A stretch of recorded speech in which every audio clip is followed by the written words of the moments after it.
Speaking of media, digital media, something we were talking about before was this new study that you brought up. I would love to dig into, but just to just to kind of add some context, I think one of the things that I found in talking to parents who are very much thinking about what's going on with technology, their kids' use, may or may not be related to mental health. That's kind of a hot topic right now, but just in general, is for a lot of parents, I think there's this temptation to take a very reactionary stance to say, I just want to pull the plug and move to the woods. Nobody can really do that at this point, but the impulse is there. And yet there is this new medium that, affords the ability to communicate, is useful in clinical settings. I don't know, I guess we're still kind of figuring it out. Maybe it's not all bad. So I was wondering, what are your thoughts? Maybe we could start with this, specific example, the study you brought up, but the positive use of technology when it comes to kids and teens. Yeah. Yeah, I wanna quickly make a comment of what you were saying about going into the woods.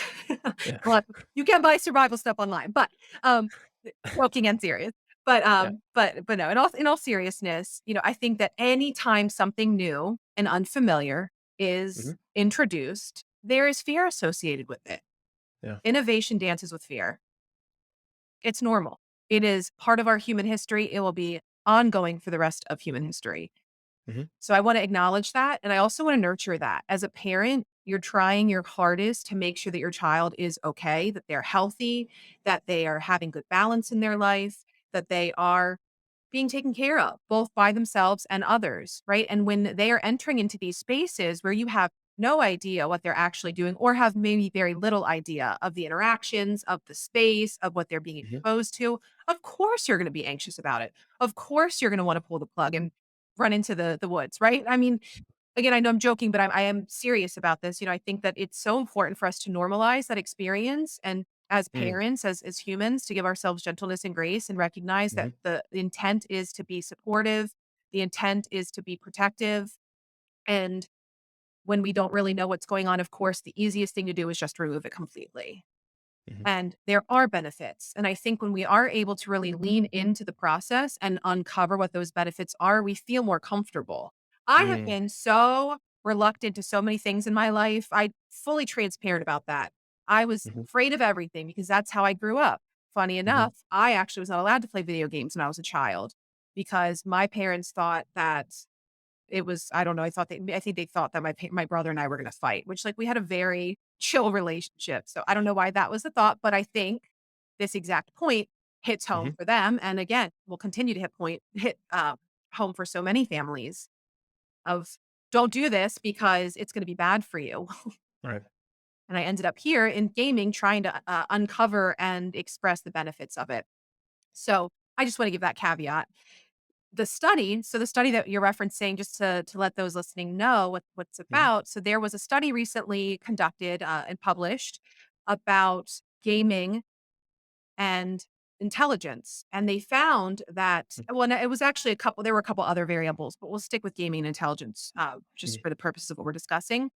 So they found that, above average gaming time actually increased intelligence. So it's causal. Yeah. Well, yes, I do wanna say that they accounted for a lot of different variables. So Mm. I think that's the intent, was it for it to be a bit more causal, but I do wanna just note, as a psychologist, it is challenging to have, some of these studies actually be Hmm. causal. They're more correlational in Hmm. nature Hmm. because there has to be a lot of, factors. I won't bore those listening who aren't really necessarily interested in that aspect, but, I think that's the way that it was phrased. I think, though, that it actually leans more towards correlational in nature.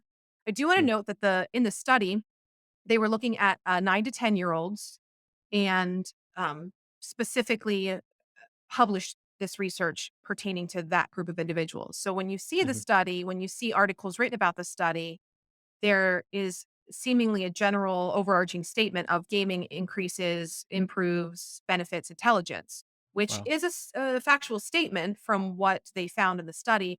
I also just want to give a note that it's important to be good consumers of the research.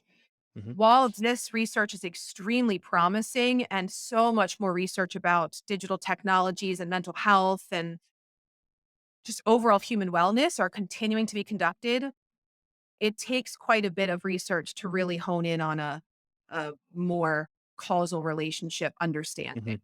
Mhm. So as I was saying, we don't want to draw conclusions from one article, but it is promising. And this also just is another little caveat to just be mindful of the headlines that we read. We Mhm. tend to consume the information that aligns with us. This is called confirmation bias, where we confirm a bias that we have knowingly or unknowingly Mhm. by finding information that reinforces or supports Yeah. what it is that we think. And then, of course, with computer algorithms, we're going to be fed with advertisements and things that align with what we're looking for. So Mhm. then we might start to continue to see things in our feeds pertaining to our bias and we don't even realize. So just make sure anytime you hear any research to Mhm. do a little bit more research to uncover a more wide range understanding of what the results are.